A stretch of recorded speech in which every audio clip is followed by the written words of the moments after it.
नमस्कार. नमस्कार. रस्ते हे प्रत्येक गावाचे, प्रत्येक राज्याचे आणि प्रत्येक देशाचे विकासाचे द्योतक असते. ज्या गावामध्ये, ज्या राज्यामध्ये, ज्या देशातील रस्ते चांगले, तिथला विकास अत्यंत समृद्ध असा झालेला असतो असं म्हटलं जातं.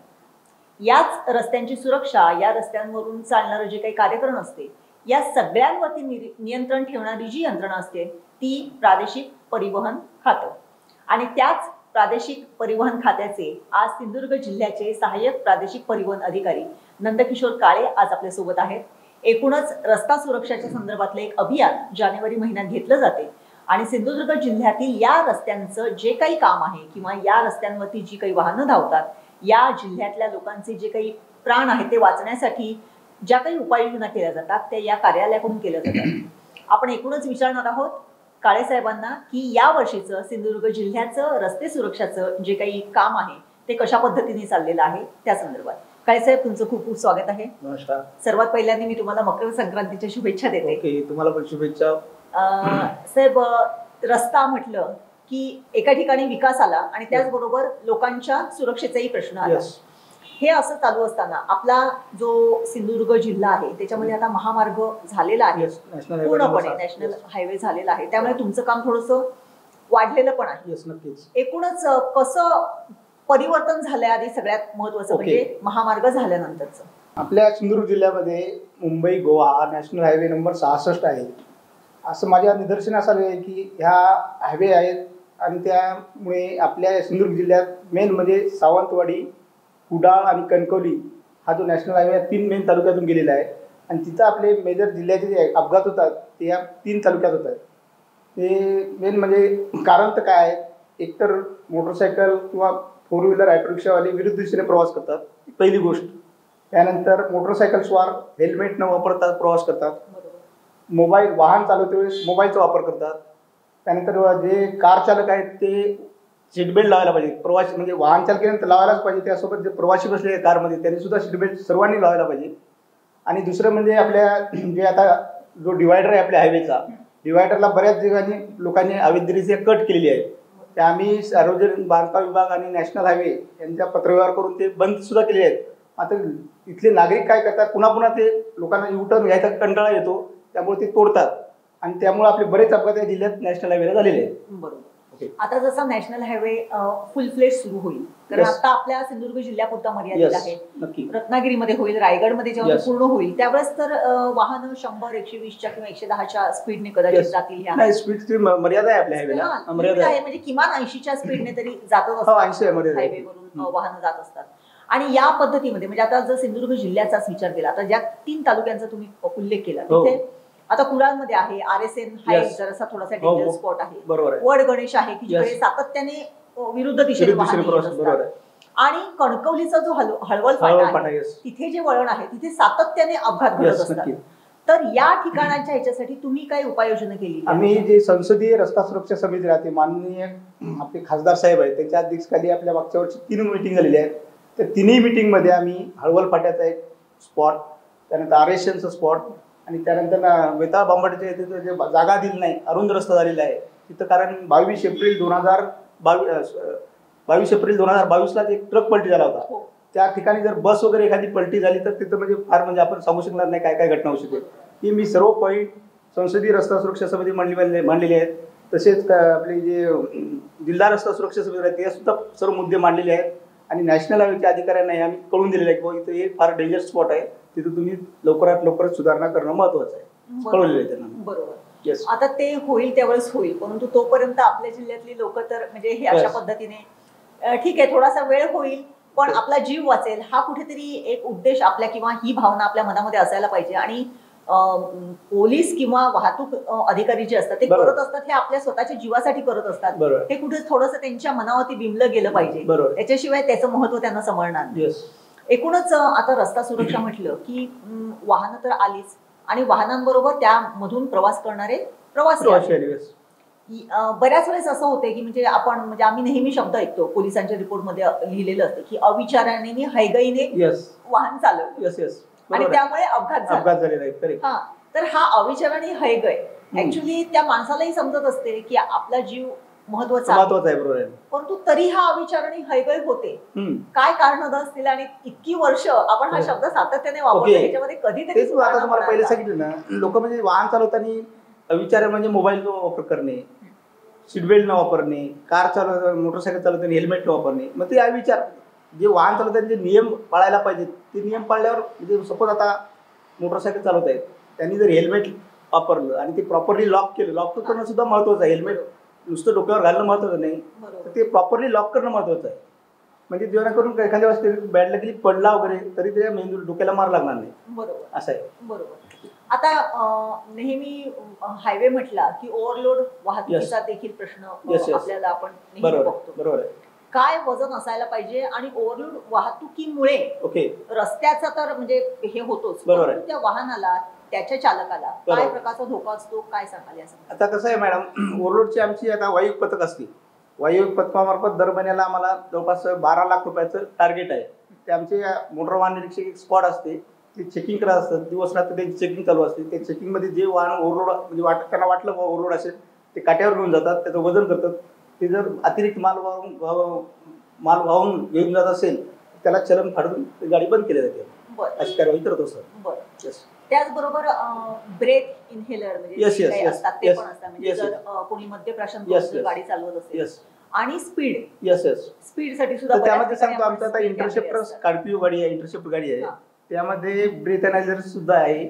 आणि ओव्हर स्पीडिंगचे जे इंटरसेप्टर गाडीमध्ये आमच्या ओव्हर स्पीडचे मशीन सुद्धा बसवली आहे. ते आमचे अधिकारी काय करतात, आता हायवेला एखाद्या ठिकाणी गाडी थांबवतात आणि तिथं ते कॅमेरा सेट करून जे येणारे वाहन आहेत त्याचा स्पीड हे करतात, कॅप्चर करतात. तो जर ओव्हर स्पीड असेल तर त्याला ऑटोमॅटिक चॅलेंज जनरेट होते त्याला. अच्छा. यस. आणि ब्रीथ अनालायझर सुद्धा आम्ही टोल नाक्यावर वगैरे थांबून बसेस मेनली म्हणजे पॅसेंजर बस आहेत त्यांचे ड्रायव्हरचे आम्ही महिन्यातून 2-3 वेळेस चेकिंग करत असतो. बरोबर. यस, बरोबर.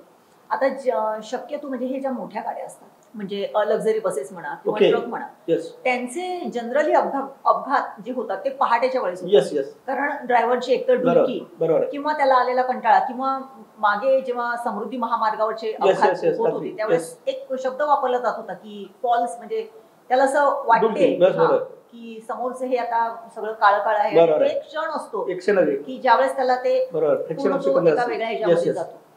याला जर बंधनं घालायची असतील किंवा हे जर टाळायचं असेल तर आपण काय करता? आता आम्ही आपल्या जिल्ह्याचा एक अभ्यास केला आम्ही अपघातांचा. तर आमच्या जिल्ह्यामध्ये, आपल्या जिल्ह्यामध्ये रात्री 9 ते 12च्या दरम्यान बरेच अपघात झालेले आहेत.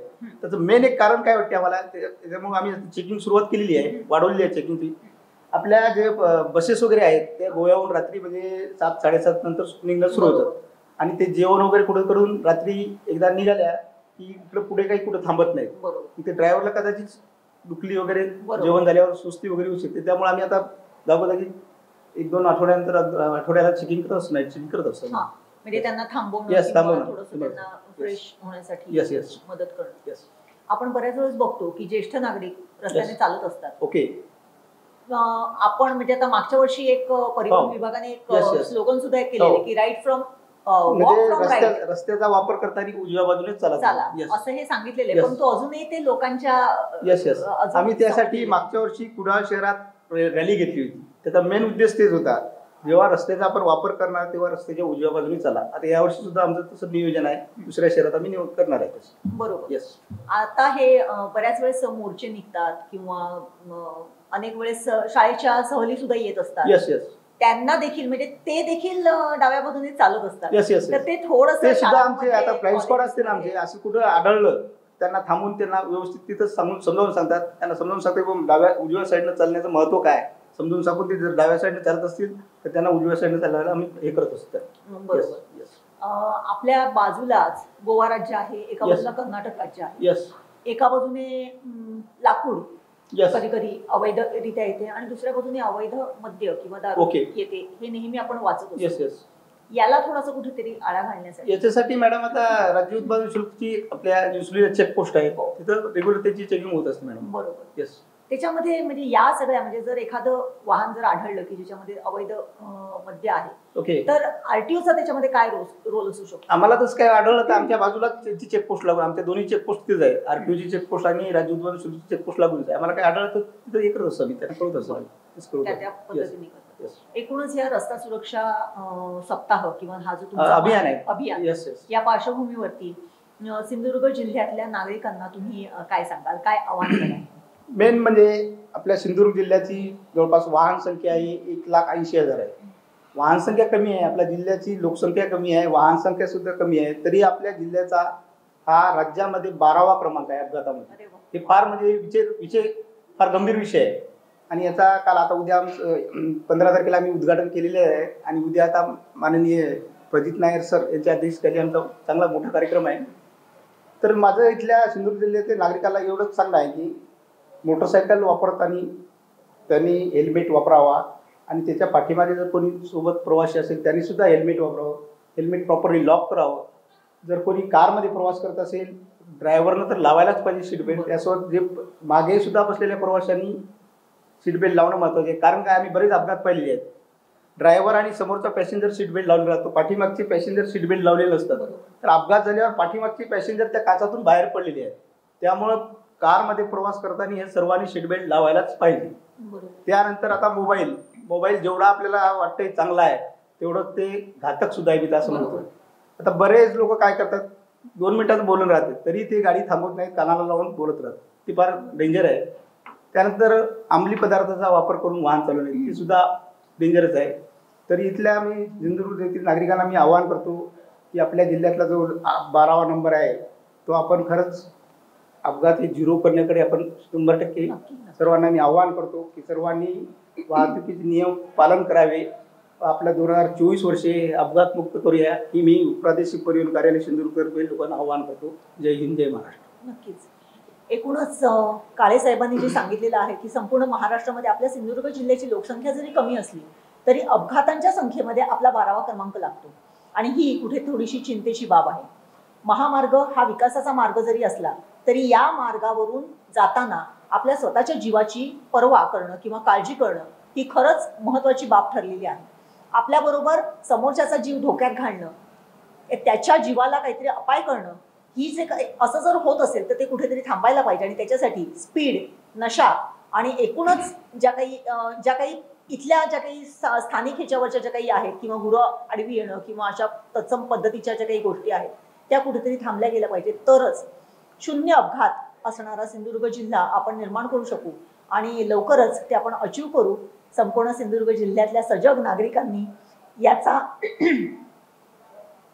निश्चितपणे अवलंब करावा आणि या महामार्गाचा आपल्या विकासासाठी उपयोग करून घ्यावा. काळेसाहेब, तुम्ही खूप माहिती दिली चांगल्या पद्धतीने, त्याबद्दल तुमचे खूप खूप आभार आणि तुम्हाला रस्ता सुरक्षाच्या या अभियानाच्या मी तुम्हाला खूप खूप शुभेच्छा देते. धन्यवाद.